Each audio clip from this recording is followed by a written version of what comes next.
Bonjour à tous, on se retrouve aujourd'hui pour une petite vidéo concernant mes investissements mensuels. Bon, ça va être la deuxième vidéo sur ce type, que je vous l'avais dit potentiellement avec les revenus que j'allais générer en plus ce mois-ci, j'allais investir un peu plus. Donc là c'est le cas, j'ai rajouté 250 euros. Donc là comme vous pouvez le voir, j'étais à 150 ici et à 200.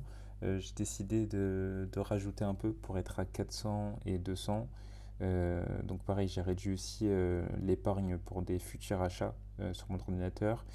Et donc voilà, j'ai quand même rajouté 400 euros d'épargne de précaution slash vacances.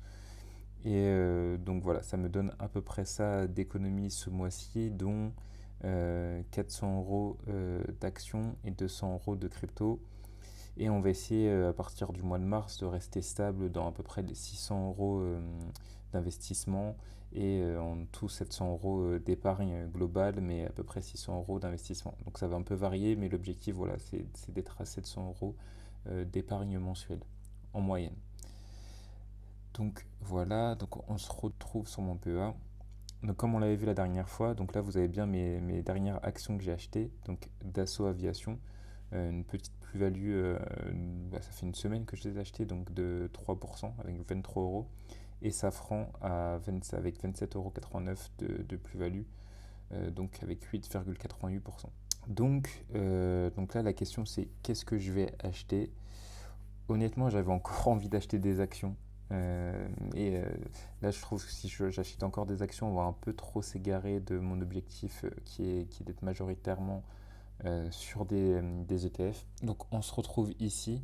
Donc, vous pouvez voir qu'actuellement, j'ai 45% d'actions et 55% d'ETF en termes de part, de pourcentage.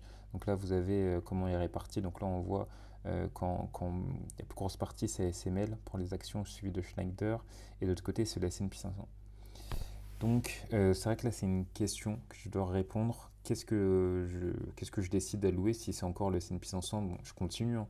Le S&P 500, si je ralloue une partie du Nasdaq que j'avais vendu pour acheter un peu d'actions, je vais voir ce que je fais. Parce que l'Emerging Market, honnêtement, je l'ai pris pour avoir une petite part. Donc là, c'est bien, c'est à peu près 10%. Si je peux rester à 10% dans l'avenir, j'en rachèterai peut-être le mois prochain ou bon, au cours de l'année. C'est vrai que le but, c'est d'être entre 10 et 15%, mais vraiment pas plus, parce que pour l'instant, ça traîne vers le bas. Je préfère rester avec le moteur, en tout cas en ETF, sur les S&P 500, et plutôt en action, d'être plutôt exposé sur des entreprises européennes. Donc voilà ce que je pouvais vous dire. Donc là, je vais réfléchir sur quel ETF je rachète. Donc potentiellement, je vais attendre de voir si quand je vais faire mes achats mensuels du mois de mars, si il va pas avoir quelques actions ou quelques ETF qui vont baisser qui seront intéressants. Donc là, potentiellement, je vais acheter du Amundi PEA US Tech, donc en gros du Nasdaq. Je pense que je vais faire ça. Ou sinon, je rachèterai du S&P 500. Mais il n'y a pas trop d'ETF qui me tentent. J'ai pas envie trop de faire d'acheter tout et n'importe quoi. Le TF World, je trouve que ça sert un peu à rien. Ça va faire un doublon avec le S&P 500 et le Nasdaq qui fait déjà doublon, mais qui est voulu, hein. Le but, c'est vraiment d'accentuer ma part d'investissement sur la tech. Donc voilà. Après, en action, j'aurais bien aimé aussi racheter du Coface, mais comme on le voit ici, je suis à quasiment 45%. Le but, c'est d'être à plus de 50% minimum, ça c'est sûr, mais d'être vraiment autour des 60-65%. Donc là, je pense que je vais devoir racheter des ETF ouais, pour rester sur mon objectif. Donc je pense que je vais le faire le mois prochain, en sachant que là, j'ai, comme vous le voyez ici, 287 euros. Le mois prochain, je vais pouvoir investir 500 euros. Donc ça va me faire quasiment 800 euros d'investissement pour acheter des ETF ou autre chose.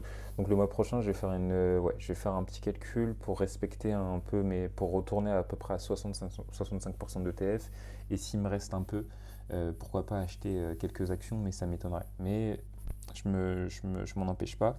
D'ailleurs, je vais faire une prochaine vidéo qui va sortir dans quelques jours concernant deux actions euh, qui sont quand même très connues et qui sont en très forte baisse depuis un certain temps.